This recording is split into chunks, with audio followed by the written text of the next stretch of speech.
Okay, सो चलो class 11 grade 11 की biology हम शुरू कर लेते हैं। मैंने ये वैसे आप लोगों के सामने जो बुक ओपन की है नेशनल बुक फाउंडेशन की न्यू बुक है। आप लोगों को ऑलरेडी पता है कि 2024 में जो फर्स्ट ईयर का कोर्स है वो चेंज हो चुका है। और क्यों चेंज हो चुका है? क्योंकि असल में जो आप लोग पढ़ते हैं नेशनल करिकुलम ऑफ पाकिस्तान वो चेंज हुआ है। तो इसकी वजह से 2024 में फ़र्स्ट ईयर की जो आप लोगों के सारे बुक्स है वो चेंज हो गए हैं।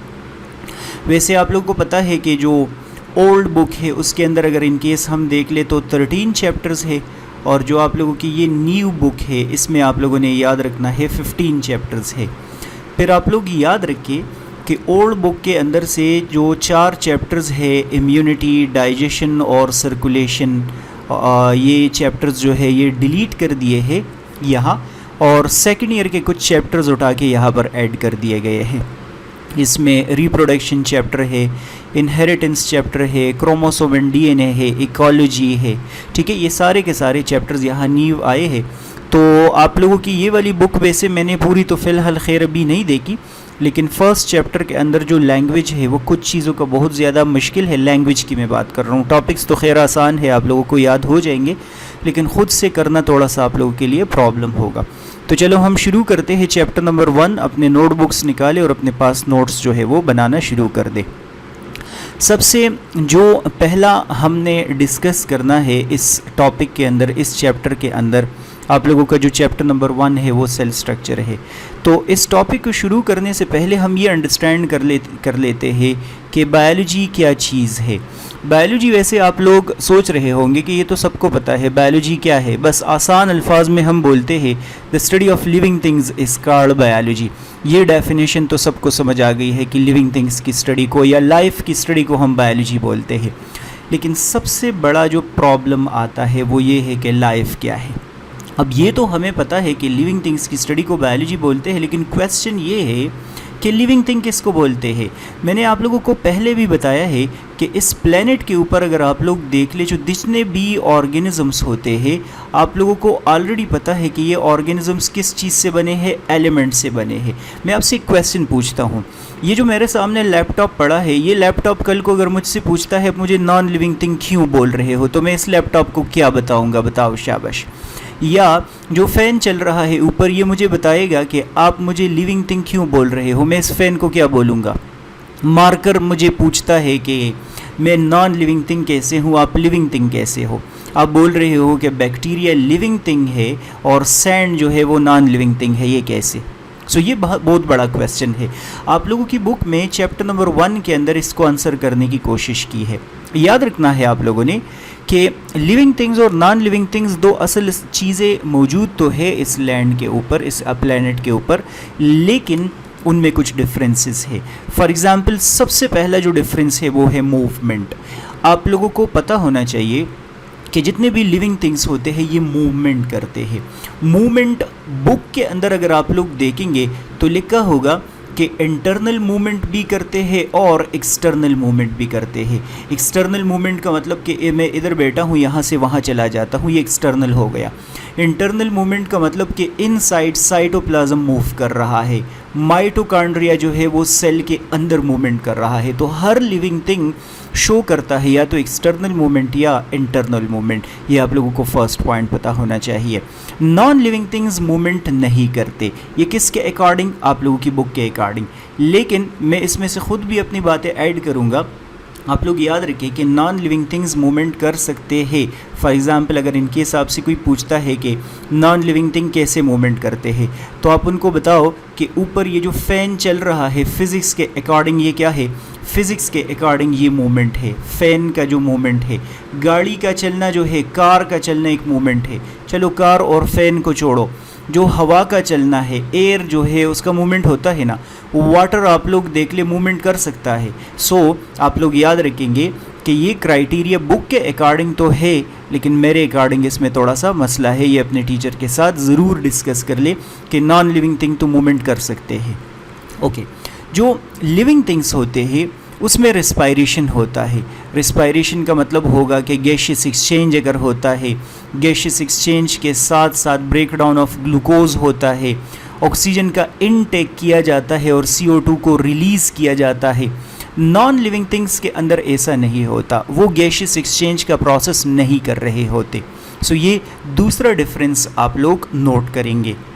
जो तीसरा डिफरेंस है वो है होम्योस्टेसिस। अगर इन केस आपसे कहीं कोई पूछता है कि होम्योस्टेसिस हम किसको बोलते हैं, तो आप उनको बताएंगे कि होम्योस्टेसिस हम बोलते हैं maintenance of internal body conditions को। Maintenance of internal body conditions का मतलब हो गया कि हम अपने बॉडी का टेम्परेचर रेगुलेट करते हैं, हम अपने बॉडी के साल्ट और वाटर को रेगुलेट करते हैं, ग्लूकोज को रेगुलेट करते हैं। ये सारी चीज़ें जिसमें रेगुलेशन आता है इसको बोलते हैं होम्योस्टेसिस। नॉन लिविंग थिंग्स के अंदर ऐसा नहीं होता कि वो अपना टेम्परेचर मेंटेन करे, साल्ट और वाटर, ग्लूकोज वगैरह, pH वो कुछ भी मेंटेन नहीं करते। ठीक है, आगे बढ़ते हैं। Next, growth. लिविंग थिंग्स आप लोग बोलेंगे कि साइज़ में ग्रो कर रहे होते हैं। अगर इन केस आपसे कोई पूछता है कि ग्रोथ किसको बोलते हैं, तो आप बोलेंगे कि इंक्रीज़ इन साइज़ को हम बोलते हैं ग्रोथ। लिविंग थिंग्स जितने भी है, सपोज करते हैं कल आप लोग इतने थे और आज आप लोग इतने बन जाएंगे, तो ये जो ग्रोथ अकर हो रहा है, साइज़ में इंक्रीज़ अकर हो रहा है, ये सिर्फ़ और सिर्फ किसकी खासियत है? ये लिविंग थिंग्स की खासियत है। नॉन लिविंग थिंग्स जो है वो ग्रो नहीं करते। वैसे इस वाले पॉइंट में भी थोड़ा सा मैं ऑब्जेक्शन करूंगा, और वो ये है, अपने टीचर के साथ डिस्कस कर ले। आप लोग देख लेना कि आप लोगों ने 10th क्लास में किडनी स्टोन पढ़ा है, तो किडनी स्टोन इनिशियली क्या होता है? इतना सा होता है, लेकिन with the passage of time वो किडनी स्टोन क्या करना शुरू कर देता है? साइज़ में इंक्रीज़ होना शुरू हो जाता है, तो इतने से वो इतना बन जाता है। तो ये भी तो साइज़ में इंक्रीज़ अगर हुआ है। दिस मीन्स कि नॉन लिविंग थिंग्स भी ग्रो कर सकते हैं। फॉर एग्ज़ाम्पल किडनी स्टोन जो है वो क्या कर रहा है? वो ग्रो कर रहा है। तो ये क्राइटेरिया बुक में लिखा है, लेकिन चलो मैंने बीच में एक बात की है, इस पर आप लोग सोचें। रिप्रोडक्शन अगर इन केस आपसे कोई पूछता है कि ये किसको बोलते हैं, तो आप बोलेंगे कि रिप्रोडक्शन बोलते हैं कि ऐसे प्रोसेस को जिसमें ऑर्गेनिजम्स अपने कॉपीज़ बनाते हैं, making copies of themselves. Organisms आप देख ले कि वो अपने जैसे ऑर्गेनिजम्स बनाते हैं, प्लांट अपने जैसे प्लांट बना रहे हैं, एनिमल्स अपने जैसे एनिमल्स, एंड सो ऑन। ये सिर्फ और सिर्फ लिविंग थिंग्स ही कर सकते हैं। आप लोगों की बुक के according non living things reproduction नहीं कर सकते। लेकिन यहाँ पर मैं दोबारा थोड़ा सा एक ऑब्जेक्शन जो है वो रेस करूँगा, जो अपने टीचर के साथ भी डिस्कस कर ले और ख़ुद भी इस पे सोचे। आप लोग मुझे ये बताइए, रिप्रोडक्शन का मतलब होता है मेकिंग कॉपीज़, ऑर्गेनिजम्स अपने जैसे ऑर्गेनिजम्स बनाते हैं। तो फिर फ़ोटोकॉपी मशीन के बारे में आप लोगों का क्या ख्याल है? फ़ोटोकॉपी मशीन में आप लोग एक पेज रखते हैं और उस पेज के बहुत सारे एग्जैक्ट रेप्लिकाज या कॉपीज़ बनते हैं या नहीं बनते? तो फ़ोटोकॉपी मशीन लिविंग थिंग है या नॉन लिविंग थिंग है? इस पे सोचे और मुझे इसका आंसर करें। आगे बढ़ते हैं। लिविंग थिंग्स में एक्सक्रीशन होता है। एक्सक्रीशन का मतलब होता है removal of metabolic waste. Body के अंदर जितने भी वेस्ट या टॉक्सिक सब्सटेंसेस बनते हैं उसको हम एक्सक्रीशन बोलते हैं। नॉन लिविंग थिंग्स में कोई भी एक्सक्रीशन का प्रोसेस नहीं अकर होता, उसमें मेटाबॉलिक वेस्ट को रिमूव नहीं किया जाता। ठीक है, इसके साथ साथ लिविंग थिंग्स में न्यूट्रिशन होता है। न्यूट्रिशन का मतलब अपने एनवायरनमेंट से ये न्यूट्रिएंट्स का इनटेक कर रहा होता है। ज़ाहिरी सी बात है कि न्यूट्रिएंट्स इनटेक होगा तो तभी वो एक्सक्रीशन करता होगा ना, उसके रिज़ल्ट में कुछ मेटाबॉलिक वेस्ट बनेंगे, तभी उसको एक्सक्रीट करेंगे। ये नॉन लिविंग थिंग्स के अंदर नहीं होता। सो आप लोगों की बुक के अकॉर्डिंग अगर इन केस में लिविंग थिंग को डिफ़ाइन करना चाहूँ, कल को मैं सपोज करते हैं कि एक चीज़ डिस्कवर कर दिया है, ये चीज़ मैंने डिस्कवर कर दिया है। क्वेश्चन ये है कि ये चीज़ लिविंग है या नॉन लिविंग है।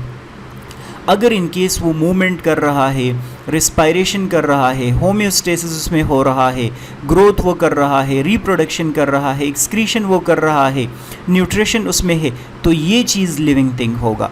अगर इन केस ये कैरेक्टरिस्टिक है तो लिविंग थिंग है, अगर इन केस ये नहीं है तो वो चीज़ क्या है? वो नॉन लिविंग थिंग है।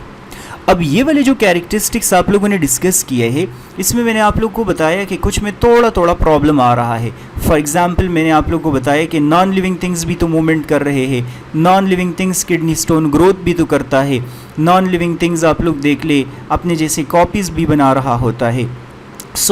मैं इसमें ख़ुद से थोड़ी सी बातें ऐड कर देता हूँ, और वो ये है कि अगर इन केस आज के बाद आपसे लैपटॉप पूछता है ना कि मैं नॉन लिविंग थिंग कैसे हूँ, या फ़ैन पूछता है आपसे कि मैं नॉन लिविंग थिंग कैसे हूँ, आप उनको सीधे सीधे बताओ आप सेल से नहीं बने।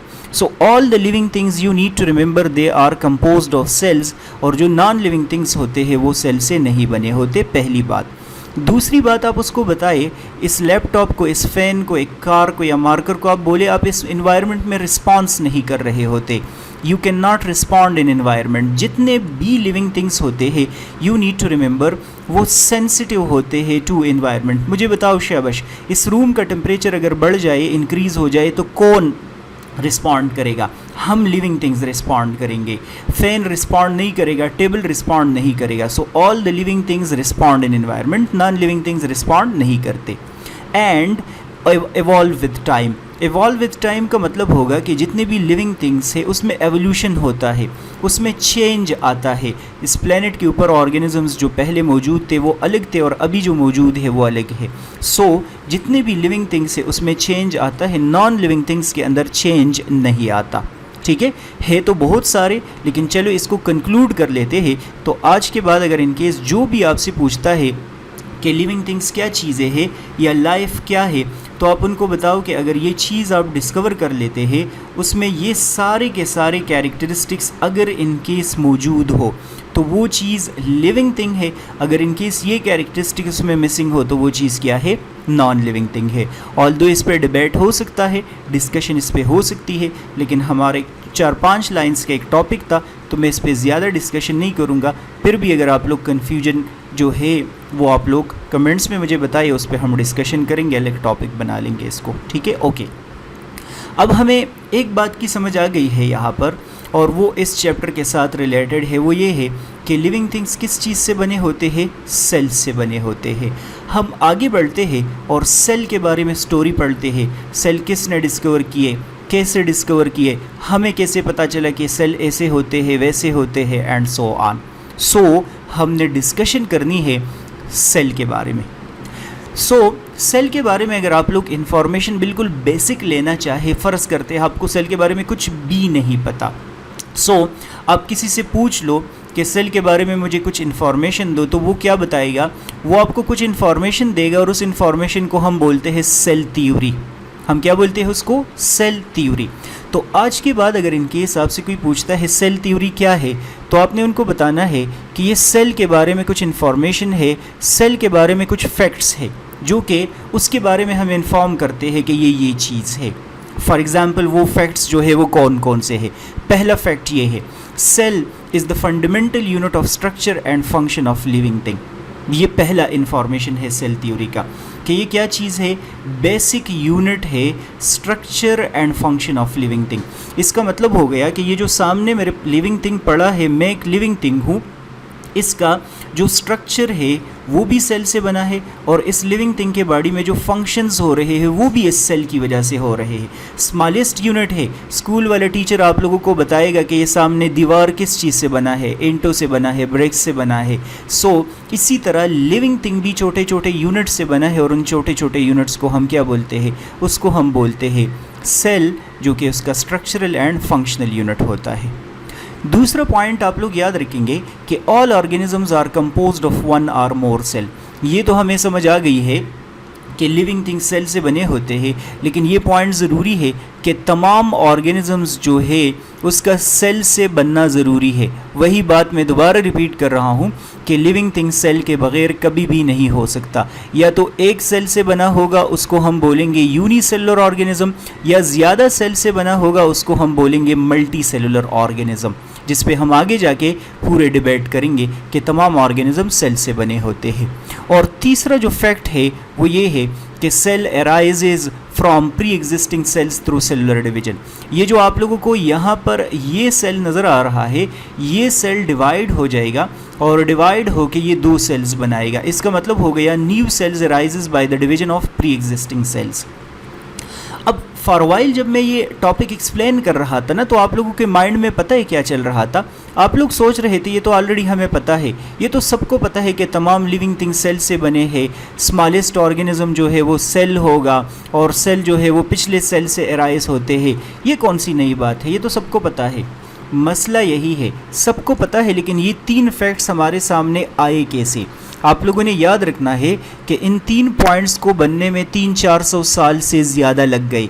तो हम अभी देख लेते हैं कि इस सेल थ्योरी को कंपाइल करने में 300-400 से साल कैसे लग गई, किस किस ने कंपाइल किया, किसने कैसे प्रूफ किया, ये 3 पॉइंट्स। फिर हम आगे बढ़ते हैं, इसमें कुछ और भी ऐड करते हैं। हमने क्या डिस्कस करना है? सेल थ्योरी और उसकी हिस्ट्री और ये फार्मूलेट कैसे हो गई। तो फिर से मैं रिपीट कर रहा हूँ, सेल थ्योरी क्या है? सेल के बारे में इंफॉर्मेशन है, फैक्ट्स है। अच्छा, स्टोरी कहाँ से शुरू होती है? स्टोरी शुरू होती है 1665 से।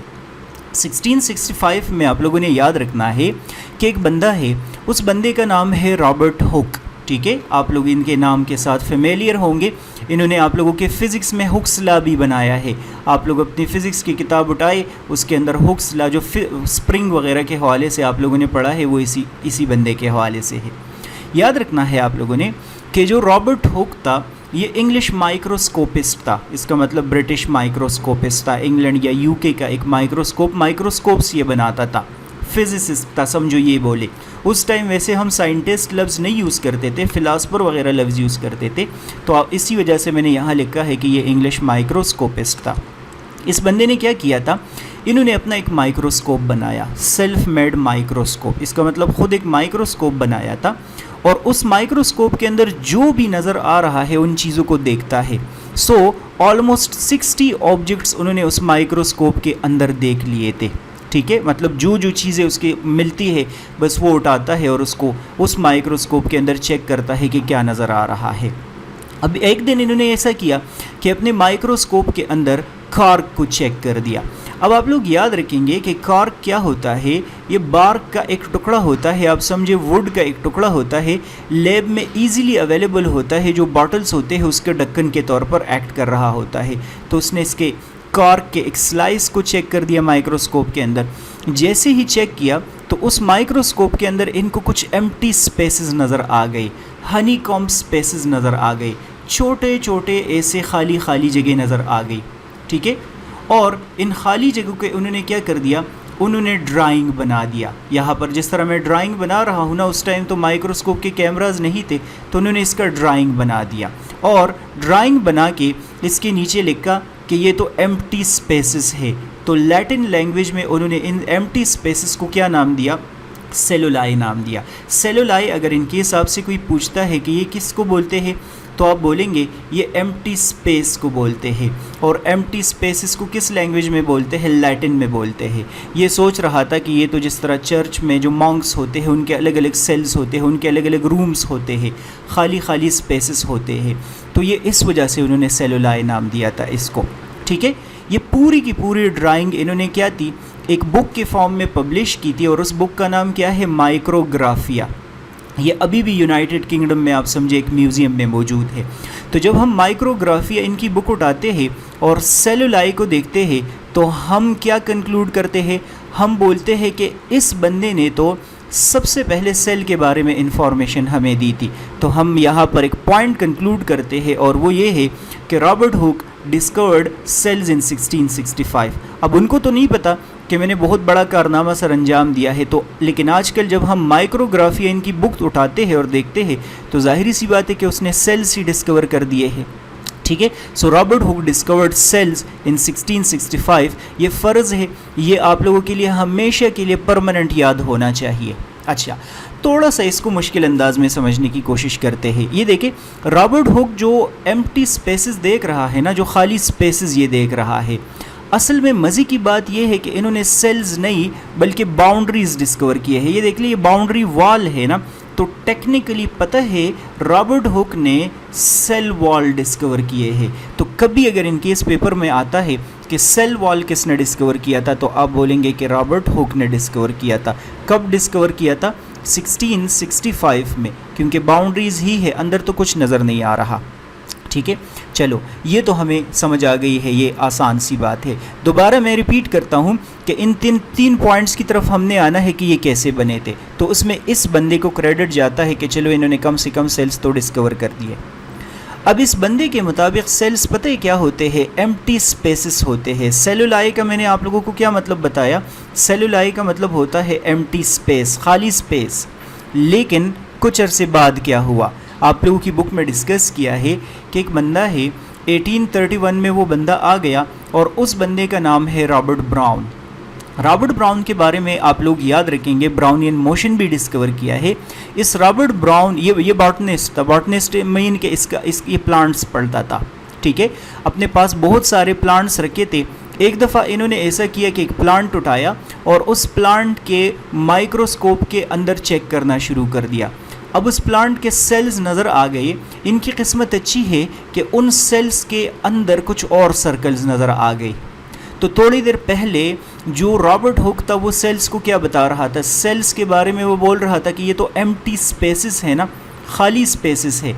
लेकिन रॉबर्ट ब्राउन को तो खाली स्पेसेस के अंदर कुछ और चीज़ें नज़र आ गई। इन चीज़ों को हमने नाम दिया न्यूक्लियस। सो अगर इन केस आपसे कोई पूछता है कि who discovered nucleus of the cell, तो आप बोलेंगे कि Robert Brown discovered nucleus of the cell in 1831। Although ये आप लोगों की बुक में यहाँ तो नहीं है, लेकिन बाद में काम आएगा, टेंशन ना ले।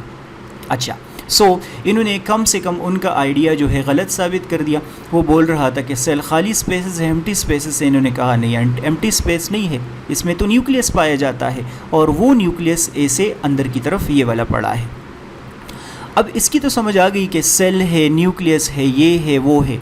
टाइम गुज़रता गया, अभी ये नहीं पता कि तमाम प्लांट्स में सेल्स है, एनिमल्स में है, किसी में है या नहीं, लेकिन अभी टाइम गुज़रता गया।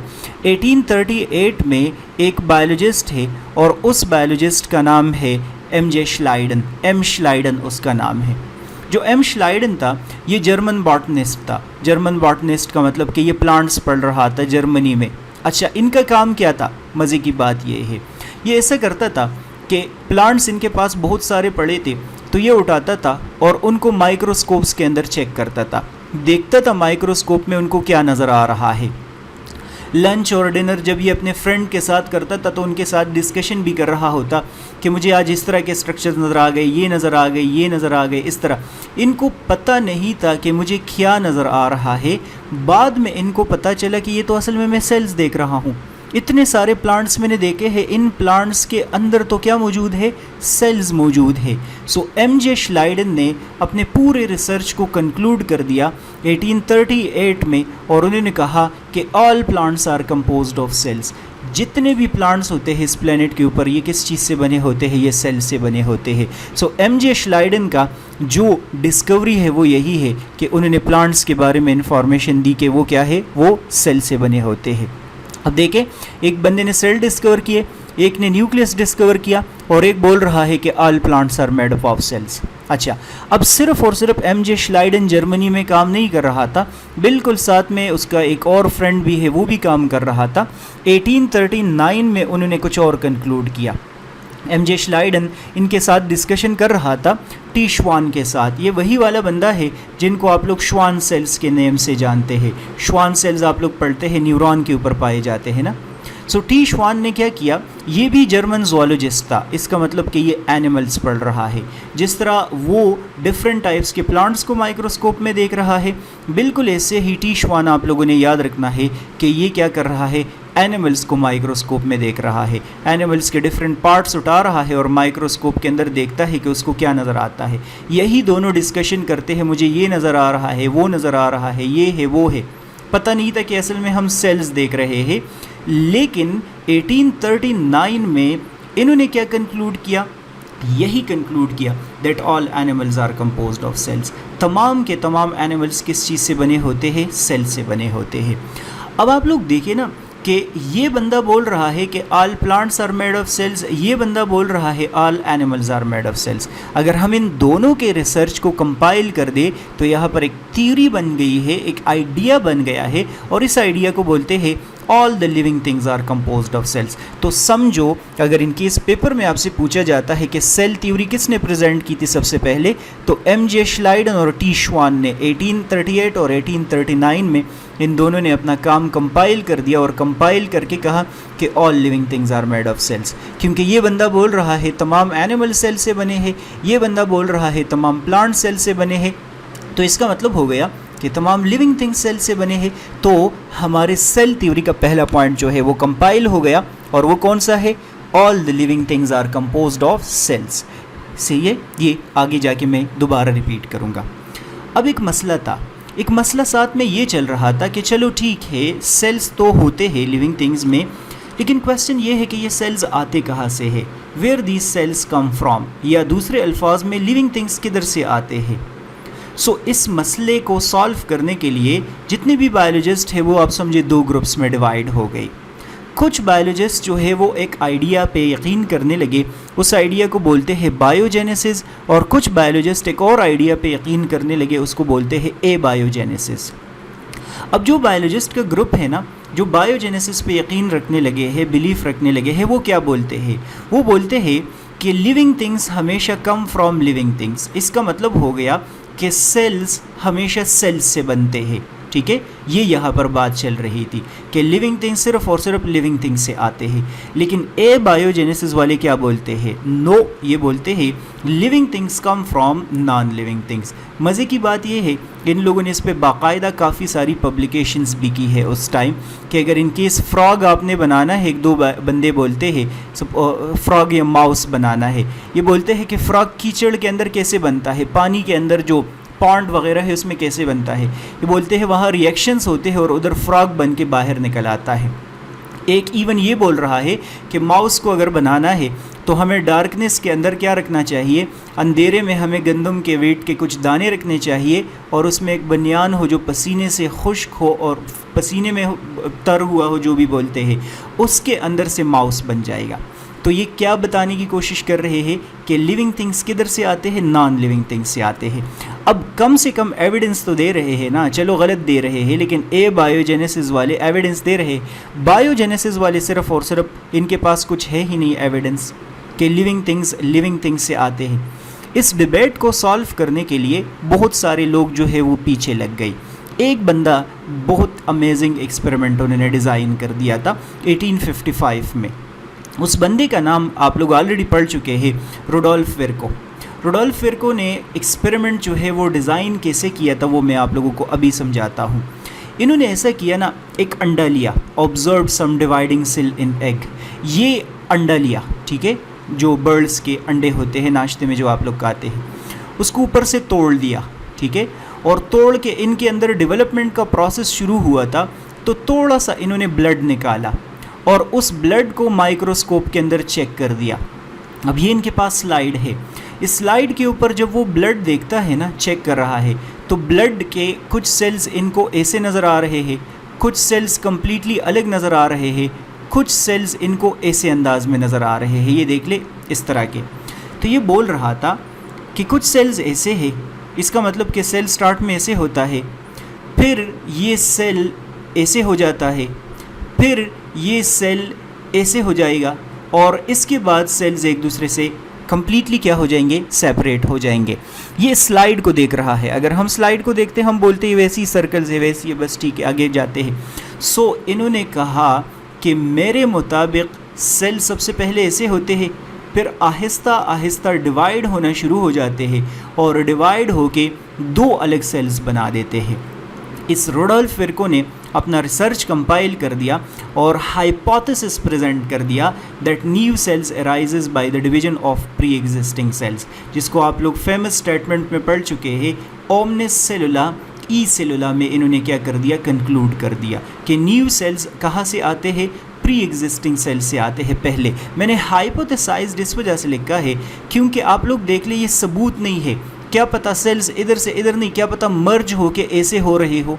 ये तो सिर्फ और सिर्फ एक स्लाइड को देख के एक्सप्लेनेशन दे रहा है ना, कुछ हो तो नहीं रहा, सिर्फ और सिर्फ हाइपोथेसिस प्रेजेंट कर रहा है। ये इस हाइपोथेसिस का जो एविडेंस था वो बाद में हमें एक और बायोलॉजिस्ट ने 1862 में दिया था, और उस बंदे का नाम है बहुत फेमस लुइस पास्चर, जिसने पास्चराइजेशन आप लोगों ने डिस्कस किया है, डिस्कवर किया है।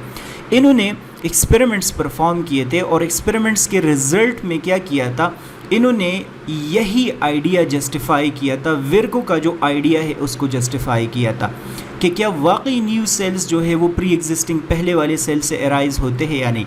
तो इन्होंने एक्सपेरिमेंटली प्रूफ किया कि हाँ आते हैं।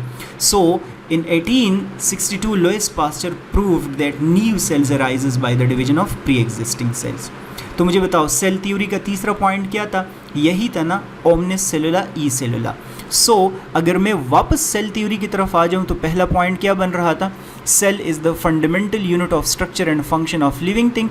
इसका मतलब हो गया कि कोई भी लिविंग थिंग का जो स्मॉलेस्ट यूनिट होता है वो क्या होता है, वो सेल होता है। All organisms are composed of one or more cell. इस वाले पॉइंट को अगर आप लोग देख ले तो टी श्वान और वो जो दूसरा MJ श्लाइडन उसको क्रेडिट जाता है, और cell arises from pre existing cells through cell division, इसका क्रेडिट जाता है रुडोल्फ विर्को को और इसके साथ साथ लुइस पास्चर को। सो सेल थ्योरी के आप लोगों के पास ये 3 पॉइंट्स जो है बन गए। This is the story about cell theory, this is the history about cell theory. आप लोग अपनी बुक का फर्स्ट पेज देखेंगे तो समझ आ जाएगी। गलतियाँ उसमें बहुत सारी की है। जो रुडोल्फ विर्को वाला पॉइंट है वो लिखा है मेरे ख्याल में कि 1885, वैसे ये 1855 था, और एक का तो 1938 लिखा है। 1938 तो अभी पाकिस्तान की आज़ादी से इतना पहले सेल डिस्कवर हुआ था, नहीं, वो 1838 उसको आप लोग कर दें, ठीक है। अच्छा चलो ये बातें हो गई है। अच्छा अब अगर आप लोग इन 3 पॉइंट्स को देखेंगे ना तो इन 3 पॉइंट्स को ऐसे फील हो रहा है कि इसका मतलब हो गया कि अर्लियर टाइम्स के जो साइंटिस्ट थे वो इंटेलिजेंट थे, अभी वालों ने कुछ नहीं किया। ये तो सेल थ्योरी के पॉइंट्स आप समझे कि 1862 तक कंपाइलेशन हो गई, तो अब भी क्या चल रहा है, अभी कुछ नहीं हुआ। सो याद रखना है आप लोगों ने, ज़ाहिरी सी बात है कि हमारे पास नॉलेज बढ़ता गया, नॉलेज बढ़ता गया, बढ़ता गया, बढ़ता गया। हमने सेल को और भी अंडरस्टैंड कर दिया, और भी अंडरस्टैंड कर दिया, और भी अंडरस्टैंड कर दिया। बहुत सारा अंडरस्टैंड करके हमने सेल थ्योरी के साथ कुछ और पॉइंट्स ऐड कर दिए जो मॉडर्न पॉइंट्स है, जो उन लोगों को नहीं थे पता जो हमसे पहले बायोलॉजिस्ट थे। सो हमने पढ़ने हैं modern tenets of cell theory, जो सेल थ्योरी के हवाले से मॉडर्न पॉइंट्स है वो क्या बनते हैं। तो कोई टेंशन वाली बात नहीं है, मॉडर्न पॉइंट्स 6 बनते हैं टोटल। 3 यही के यही है जो ऑलरेडी आप लोग डिस्कस कर चुके हैं, और 3 नए पॉइंट्स आ जाते हैं। सो पहला पॉइंट यही होगा, cell is the fundamental structural and function unit of living thing, एक पॉइंट। दूसरा जो पॉइंट है, all organisms are composed of 1 or more cell, ये वही का वही है। तीसरा, new sales arises by the division of pre existing sales. इसको हम चेंज इस वजह से नहीं कर रहे क्योंकि जाहिर सी बात है ये तो फैक्ट्स है, ऐसा ही हो रहा है, हमारे पास एविडेंस है इन सारी चीज़ों का। जो 3 पॉइंट्स और ऐड कर दिए गए हैं वो ये है, एनर्जी मूव थ्रू सेल्स। इसका मतलब हो गया कि सेल के अंदर केमिकल रिएक्शंस हो रहे होते हैं, और उन रिएक्शंस के रिज़ल्ट में एनर्जी ट्रांसफ़र हो रहा होता है, एक फॉर्म से दूसरे फॉर्म में, दूसरे फॉर्म से तीसरे फॉर्म में। हज़ारों की तादाद में केमिकल रिएक्शंस हो रहे होते हैं। नेक्स्ट जो पॉइंट है, DNA is transferred from cell to cell carrying genetic information. इसका मतलब है कि जब एक सेल डिवाइड हो रहा होता है तो डिवीजन के रिज़ल्ट में वो जो डॉटर सेल्स बनते हैं, उन डॉटर सेल्स में जो DNA आता है वो इस पेरेंटल सेल से आता है, इस पेरेंटल सेल से DNA ट्रांसफ़र हो रहा होता है।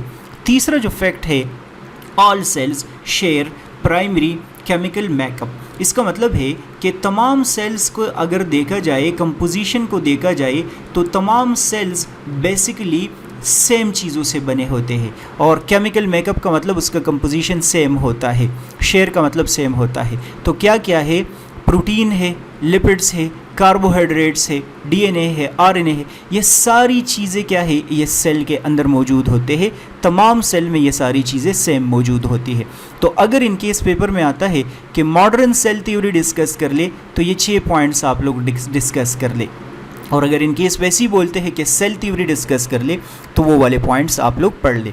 अब ये वाले जो पॉइंट्स हैं ना, ये 3 पॉइंट्स न्यू, इसमें भी काफ़ी सारे लोगों ने एडिशन की थी, लाइक उनका भी रोल है, लेकिन हम उनका रोल नहीं डिस्कस करेंगे क्योंकि हमने इन पूरे टॉपिक को इतना बड़ा नहीं करना। सो ये रोल हमने डिस्कस किया और इनके रोल को हमने नहीं पढ़ना। सो हमारा सेल थ्योरी वाला जो आइडिया है वो कुछ ना कुछ हद तक क्लीन हो गया आई गेस। सो इसमें कोई प्रॉब्लम नहीं होगा, कन्फ्यूजन होगी तो मुझे बताएंगे आप लोग। अब हम ये सपोज कर लेते हैं, अंडरस्टैंड करने की कोशिश करते हैं कि चलो बस ठीक है, सेल थ्योरी के बारे में इंफॉर्मेशन आपने तो दी, everything is made of cell, every living thing is made of cell और cell arises from pre existing cell. सबूत क्या है, प्रूफ क्या है, वैलिडेशन क्या है, कोई एविडेंस आपके पास है जो कि सेल थ्योरी को सपोर्ट करे? तो एविडेंस बताओ, दिखाओ कौन से है। सो एविडेंस ये है हमारे पास, cell remove from tissue can survive independently for short period of time. आप देख लेना कि ये हमारे पास एक ग्रुप मौजूद है सेल्स का। हम ऐसा करते हैं कि इस ग्रुप ऑफ सेल के अंदर एक सेल जो है वो रिमूव करते हैं, देखते हैं कि क्या इंडिपेंडेंट है ये या नहीं, क्या ये सेल अकेले सर्वाइव कर सकता है, क्या ये वाकई स्मॉलेस्ट यूनिट हो सकता है किसी लिविंग थिंग का। तो जब हम इसको रिमूव करते हैं ये बिल्कुल अकेले सर्वाइव करता है, इसका मतलब इसमें रिएक्शंस भी हो रहे हैं, इसका मतलब ये इंडिपेंडेंट है, इसका मतलब हो गया कि ये लिविंग थिंग है। ठीक है, सो इंडिपेंडेंट सर्वाइवल इसका हो रहा है, ये इसका मतलब लिविंग थिंग है। Nothing smaller than a cell has been found to be able to live independently. Cell से छोटी छोटी चीज़ें अभी आगे जाके हम और भी बहुत सारी पढ़ लेंगे। आप देख ले, वायरस के बारे में पढ़ लेंगे, प्रियॉन्स के बारे में पढ़ लेंगे, वो सेल से छोटे हैं लेकिन वो इंडिपेंडेंटली सर्वाइव नहीं करते, खुद सर्वाइव नहीं करते। इसका मतलब से सेल से छोटे लेवल का कुछ भी नहीं हो सकता, लिविंग थिंग नहीं हो सकता। और इसी के साथ साथ जो तीसरा हमारे पास एविडेंस है, experiments by Francesco Redi and Louis Pasteur have demonstrated that cells can not grow in sealed and sterile condition. ये 2 बंदे हैं, फ्रांसिस्को रेडी और लुइस पास्टर। इनके बारे में हमने थोड़ी देर पहले लुइस पास्टर का मैंने आप लोगों को आइडिया दिया, याद है मैंने जो बायोजेनेसिस और ए बायोजेनेसिस वाली बात की। तो इन दोनों ने किस चीज़ को साबित किया था? बायोजेनेसिस को साबित किया था। ए बायोजेनेसिस को इन्होंने गलत साबित किया था। कैसे? आप लोग फ्रांसिस्को रेडी वाला एक्सपेरिमेंट ज़रा देख ले, इन्होंने क्या किया था। फ्रांसिस्को रेडी ने ऐसे किया था ना, इन्होंने ऐसा किया कि 3 फ्लास्क लिए, ये जार लिया, ये वाला फ्लास्क किया और ये वाला फ्लास्क लिया, बस समझे, गिलास लिए, बीकर लिए, जो भी है। अच्छा, इसके अंदर मीट का टुकड़ा रखा, ये भी गोश्त का टुकड़ा है, ये भी मीट का टुकड़ा है और ये भी मीट का टुकड़ा है। इस वाले फ्लास्क को ओपन छोड़ दिया, इस वाले फ्लास्क को कम्प्लीटली बंद कर दिया और इस वाले फ्लास्क के ऊपर जाल का कपड़ा जो है वो लगा लिया। अब यहाँ पर मीट का टुकड़ा पड़ा है, इसके अंदर डिकम्पोजिशन शुरू हो गया। कुछ टाइम बाद ऐसा हुआ कि यहाँ पर इन इंसेक्ट्स के, इसके पास ये जो मैगट्स है, फ्लाई है, ये आ गए, छोटे छोटे, आप समझिए कि इंसेक्ट्स इसके पीछे आ गए। और इन इंसेक्ट्स ने यहाँ पर क्या कर दिया, एक एग्स ले कर दिया और एग्स ले करके नए नए इंसेक्ट्स बनना शुरू हो गए। तो इन्होंने कहा कि ये देखो, ये मैंने ओपन रखा है ना, तो ओपन करके ये आए और यहाँ पर इन्होंने एग्स ले किए और उसने फिर इंसेक्ट्स बनाए। सो इसका मतलब कि इंसेक्ट सिर्फ और इंसेक्ट्स बना सकता है, तो इसका मतलब लिविंग थिंग्स बना सकता है।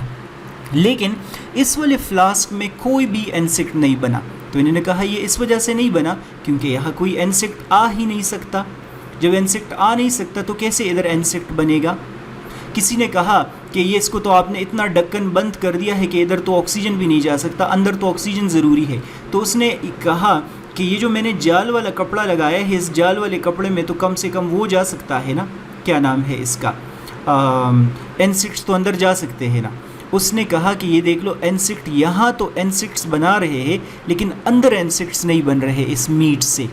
सो साबित क्या होता है इस एक्सपेरिमेंट से कि यहाँ पर इंसेक्ट ने इंसेक्ट बना दिए, यहाँ टॉप पे इंसेक्ट ने इंसेक्ट्स बना दिए, आप समझे, लेकिन अंदर इधर इंसेक्ट्स नहीं बने, इधर नहीं बने। क्यों? क्योंकि इधर इंसेक्ट्स पहुँच नहीं सकते।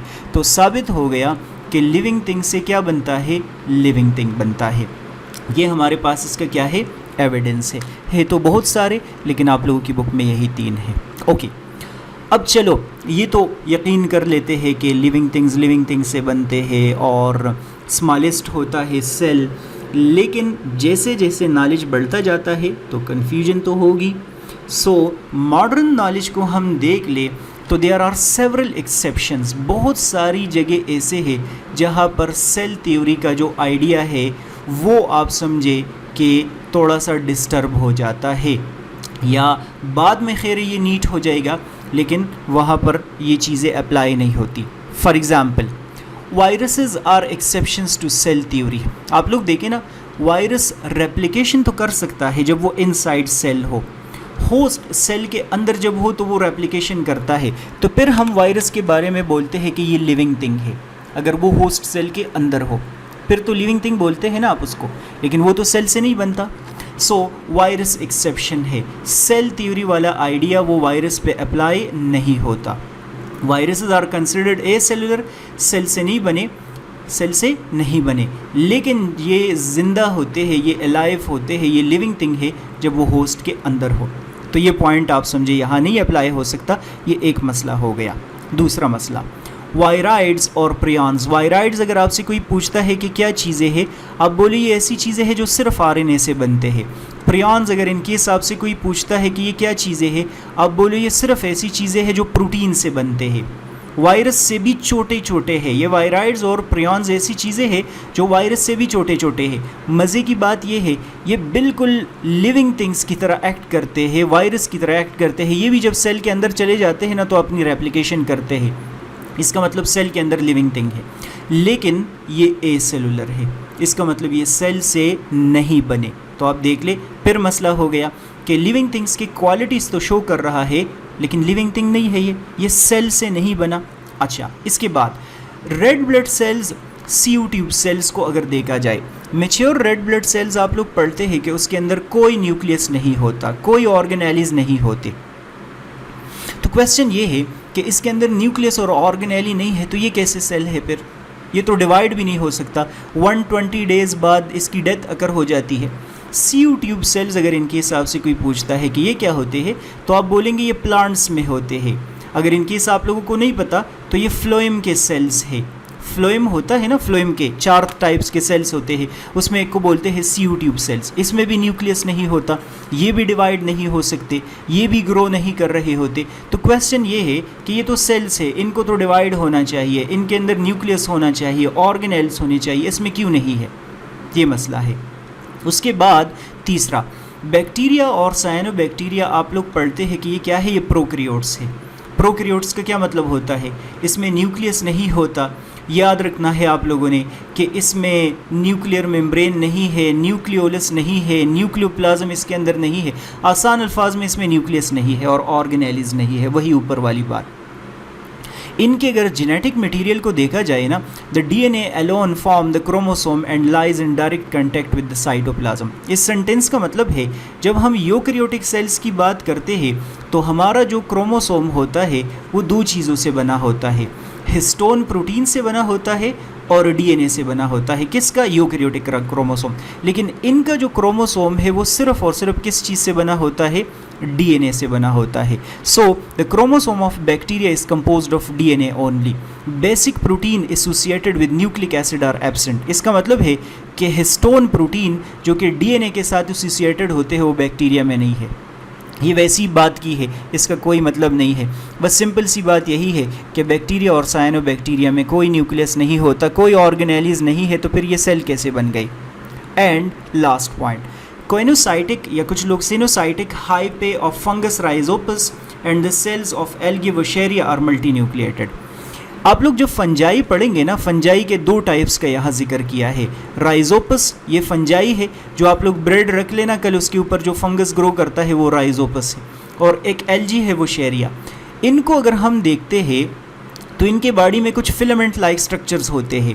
ये देख ले, इनके बॉडी ऐसे फिलामेंट लाइक स्ट्रक्चर से बनते हैं और उन फिलामेंट के अंदर बहुत सारे न्यूक्लियाई, ये देख ले लॉन्ग स्ट्रक्चर होगा और इसके अंदर बहुत सारे न्यूक्लियाई मौजूद होंगे। बहुत सारे क्या होंगे? न्यूक्लियाई। ऐसे कंडीशन को जिसमें एक लॉन्ग साइटोप्लाज्म हो और उस लॉन्ग साइटोप्लाज्म में बहुत सारे न्यूक्लियाई हो, ऐसे कंडीशन को हम बोलते हैं कोइनोसाइटिक हाइपे। तो अब क्वेश्चन ये है कि सेल के अंदर तो एक ही न्यूक्लियस होता है, ये तो एक पूरे का पूरा लंबा स्ट्रक्चर है और उसके अंदर तो बहुत सारे न्यूक्लियाई पड़े हैं। तो यहाँ पर दोबारा क्या हो रहा है, प्रॉब्लम है कि सेल थ्योरी के पॉइंट्स यहाँ पर अप्लाई नहीं हो रहे। आई गेस सो कि इसमें कोई मसला नहीं होगा। और अगर आप लोग बोलते हैं कि 1 मिनट में सबको समराइज़ कर ले, तो सबसे पहले हमने क्या डिस्कस किया है, सबसे पहले हमने डिस्कस किया है कि लिविंग थिंग्स क्या होते हैं, पहली बात। दूसरी बात हमने डिस्कस की है कि सेल थ्योरी क्या है। तीसरी बात आप लोगों ने डिस्कस की है कि सेल थ्योरी को कंपाइल करने में किसका रोल है, रोल ऑफ डिफरेंट बायोलॉजिस्ट। 4 बात जो हमने डिस्कस की है कि सेल थ्योरी के मॉडर्न पॉइंट्स कौन से हैं। 5th बात हमने डिस्कस की है कि सेल थ्योरी को सपोर्ट करने के लिए हमारे पास सबूत और एविडेंस कौन सा है। और 6th बात जो हमने डिस्कस की है वो ये है कि सेल थ्योरी क्या हर जगह अप्लाई हो रही है या कुछ उसके ड्रॉबैक से, कुछ एक्सेप्शन से, कुछ ऐसी जगह है जहाँ पर सेल थ्योरी अप्लाई नहीं हो रही। सो मेरे ख़्याल में कि समझ आनी चाहिए। और बाकी आप लोग मेरे चैनल को लाइक भी करें, सब्सक्राइब भी करें और कोशिश कर ले कि अपने फ्रेंड्स के साथ शेयर भी करें और कमेंट्स ज़रूर आप लोग कर ले ताकि मैं मज़ीद वीडियो लेक्चर्स अपलोड करता रहूँ। गुड बाय, अल्लाह हाफिज़।